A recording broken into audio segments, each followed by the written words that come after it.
안녕하세요. 불륜 읽어주는 여자입니다. 이 내용은 한 바람 대처 커뮤니티에 15년 동안 올라오고 있는 수만 편의 실제 사연들을 재구성한 100% 불륜 실화입니다. 오늘 읽어드릴 사연은 유부녀 상간녀 박살낸 아내에 대한 사연입니다. 저희 부부는 10년 연애 끝에 결혼을 하고 임신이 되지 않아 2년 동안 병원을 다녀 어렵게 아이를 낳았습니다. 남편은 술을 워낙 좋아해서 임신 기간 내내 잦은 술자리로 많이 다투었는데 5년 전 유흥업소 여자와 외도를 저지른 걸 처음 알게 되었습니다.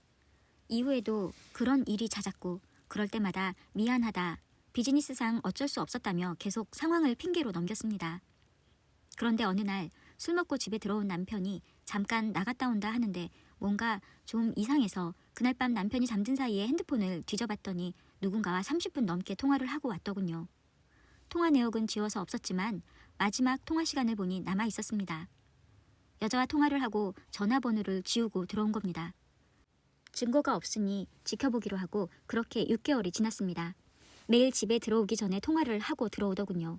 그래서 일단 잘 타일러 물어보기로 했습니다. 그랬더니 노래방 도우미라고 합니다. 그런데 아무리 생각해도 도우미가 아닌 것 같았습니다. 남편 핸드폰을 뒤져 그 여자 전화번호를 알게 돼 그럼 내가 전화해본다고 했더니 마음대로 하라고 했습니다. 전화를 해서 제 남편 이름을 말하며 누구 아시죠? 했더니 자신은 남편 친구의 여친이라고 하더군요. 정말 어이가 없었습니다. 제가 통화하기 전에 둘이 벌써 통화를 해 말을 맞춘 모양입니다. 이후 두 사람은 한동안 전화통화를 하지 않았지만 참 여자의 직감은 무섭더군요. 남편의 세컨폰을 차 트렁크에서 찾았습니다. 서로 주고받은 문자가 아주 가관이었습니다. 저희 남편한테 사랑하는 여보야 어쩌고 저쩌고. 게다가 핸드폰 배경화면까지 그 여자 사진인 걸 보고 뒤집어져 시댁과 친정, 양쪽 집에 다 말했습니다. 역시 팔은 안으로 굽더라고요. 시어머니께서는 오죽하면 다른 여자를 만났겠냐며 오히려 제 탓을 하고 여동생도 오빠를 말리기는커녕 오히려 신이 난 듯 남편과 시부모님과 한 팀이 돼 제 욕을 하고 있습니다. 시댁 식구들은 정말 꼴도 보기 싫습니다. 자신들은 이상한 사이가 아니라고 우기던 남편은 이런 식으로 자신의 외도를 계속 걸리게 되자 이제는 자기 핸드폰을 왜 뒤지냐며 오히려 적반하장입니다. 그러면서 자기가 가정 버릴 것 같냐, 걱정 말라는 개소리까지 짓거리며 마치 자신이 가정을 위해 엄청 희생하고 있는 듯 가스라이팅까지 해대더군요.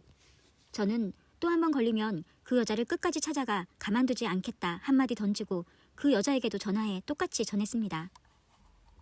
그렇게 한 차례 폭풍이 지나가고 몇 년은 좀 조용해졌습니다.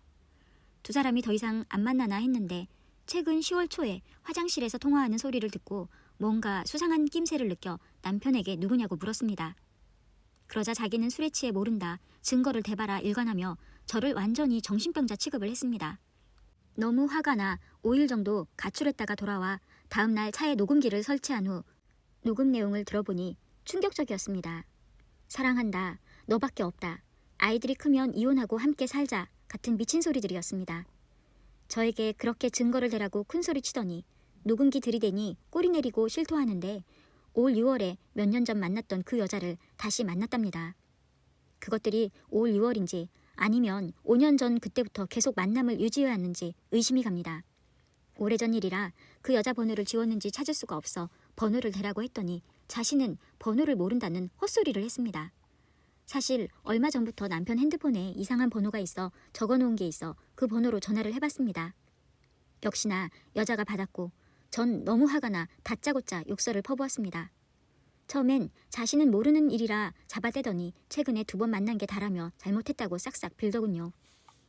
더 어이없는 건 집에 애들 있을 시간에는 전화하지 말아달라고 하는 겁니다.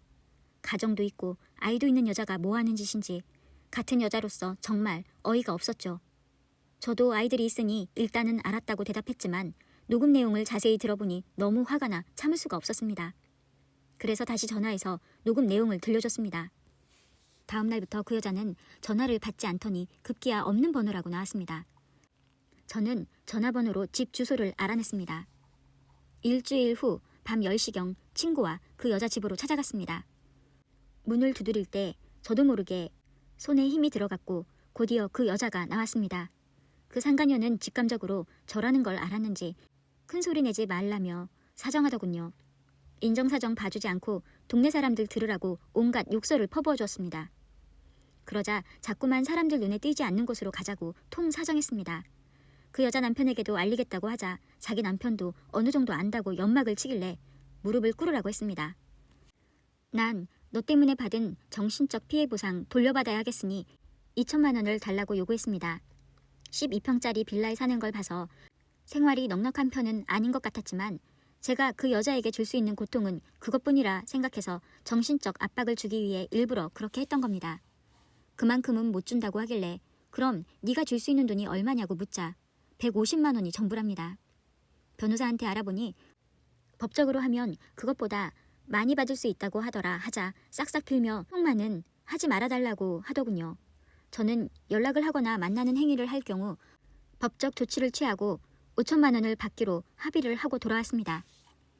이후 증거를 모아 변호사와 상간녀 소송 상담을 했고 여차하면 소장을 날릴 준비를 모두 마쳤습니다. 이 정도 하고 나니 어느 정도 죽을 만큼 힘든 시기는 지나갔지만 그 여자 귀싸대기 때리지 못한 것이 너무나 분하고 후회됩니다.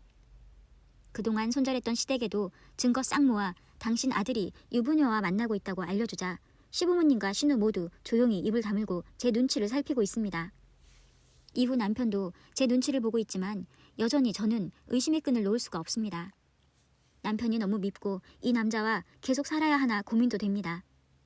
이혼을 하더라도 제가 경제적인 독립을 한 후에 하는 것이 맞는 것 같아 지금은 참고 있습니다. 이번 일을 통해 대한민국에서 가정을 지키며 살기란 참 쉬운 일이 아니란 걸 다시 한번 느꼈습니다. 가정이 파탄에 이르러도 고작 제가 받을 수 있는 돈은 2천만 원에 불과하고 그조차도 합법적인 증거 수집도 어려울 뿐더러 민사소송 기간이 너무 길기 때문입니다. 따라서 두 사람이 다시 만난다고 해도 제가 더 할 수 있는 일이 없다는 거죠.